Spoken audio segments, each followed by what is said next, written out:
موسیٰ علیہ السلام فرعون کے دربار میں پہنچے، اللہ رب العزت نے ان کو معجزہ عطا فرمایا۔ دو معجزے قرآن کریم نے ذکر کیے۔ پہلا معجزہ تھا ید بیضاء، ان کے ہاتھ کے اوپر ایک معجزہ اللہ رب العزت نے عطا فرمایا کہ وہ اپنے ہاتھ کو بغل کے اندر ڈال کر نکالتے تھے تو ہاتھ بالکل چمک رہا ہوتا تھا، سفید ہوا ہوتا۔ اور دوسرا معجزہ یہ تھا کہ جو لاٹھی ان کے ہاتھ میں ہوتی تھی، جب اس کو اللہ کے حکم سے زمین پر مارتے تھے تو وہ ایک سانپ بن جایا کرتا تھا، اور اس وقت پر جتنے وہاں پر سانپ تھے ان کے ساتھ مقابلہ کرتا تھا، اور جب اس کو دوبارہ ہاتھ لگاتے تو وہی سانپ جو تھے وہ لاٹھی بن جاتی۔ یہ دو معجزے لے کر اللہ رب العزت نے موسیٰ علیہ السلام کو فرعون کے دربار میں بھیجا۔ مفسرین نے لکھا ہے کہ اللہ رب العزت نے یہ دو معجزے ہی کیوں عطا فرمائے تھے؟ فرمایا اس کی وجہ یہ تھی کہ وہ زمانہ ایسا تھا جس کے اندر جادوگری کا ایک تاریخی عروج تھا، ہر جگہ پر جادو اور فریب کی باتیں ہوا کرتی تھیں۔ اللہ رب العزت نے اسی کی مناسبت سے موسیٰ علیہ السلام کو معجزہ عطا فرمایا۔ فرعون کے دربار میں گئے، فرعون سے بات کی۔ فرعون نے کہا کہ اگر تم کوئی واقعی نبی ہو تو میرے سامنے کوئی معجزہ دکھاؤ۔ انہوں نے یہی دو معجزے دکھائے۔ فرعون نے کہا کہ یہ تو کوئی بہت بڑا جادو ہے، میں تمہارا اپنے جادوگروں کے ساتھ مقابلہ کراؤں گا۔ اس نے اپنے جادوگروں کو بلایا، وہ بھی آئے اور اپنے ساتھ رسیاں لے کر آئے مختلف۔ انہوں نے جادو کے کچھ منتر پڑھے، ان رسیوں کو یوں پھینکا، وہ ساری کی ساری رسیاں جو تھیں وہ سانپ بن گئیں اور وہاں پر گھومنے لگ گئیں۔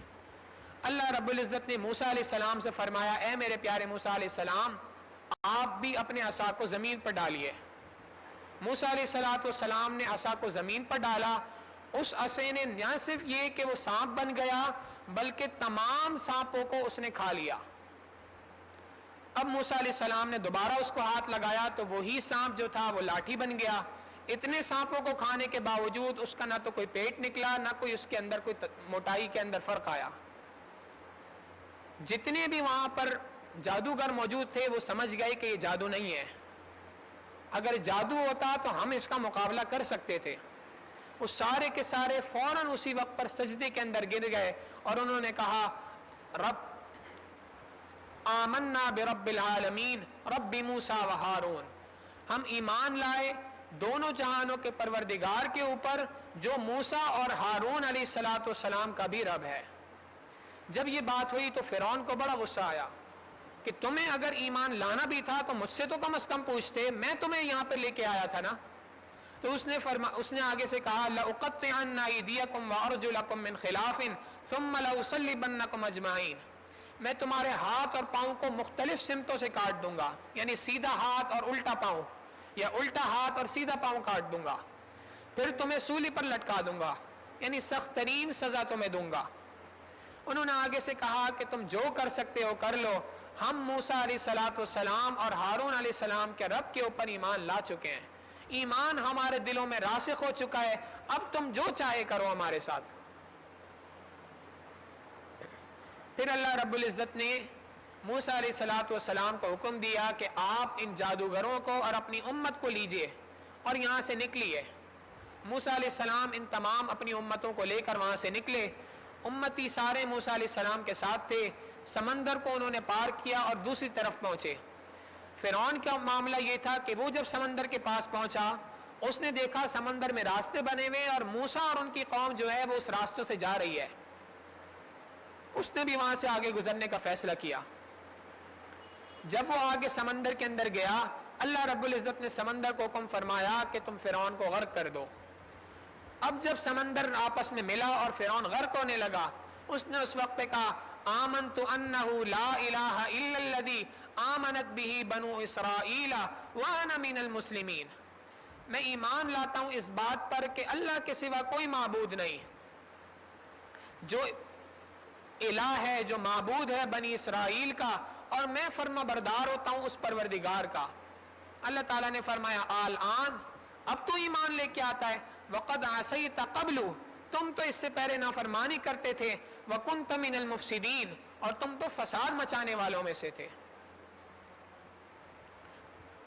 حدیث مبارکہ میں آتا ہے، نبی علیہ الصلوۃ والسلام نے فرمایا کہ جب فرعون یہ بات کہنے والا تھا تو اللہ رب العزت کے حکم سے سیدنا جبرائیل علیہ السلام نے اس کے منہ میں مٹی کو بھر دیا، وہ یہ الفاظ بھی نہیں کہہ سکا۔ اللہ رب العزت نے انسان کو توبہ کے لیے موت تک کا وقت دیا ہے، موت کا غرغرہ جس وقت پر لگ جائے اس کے بعد توبہ قبول نہیں ہونی۔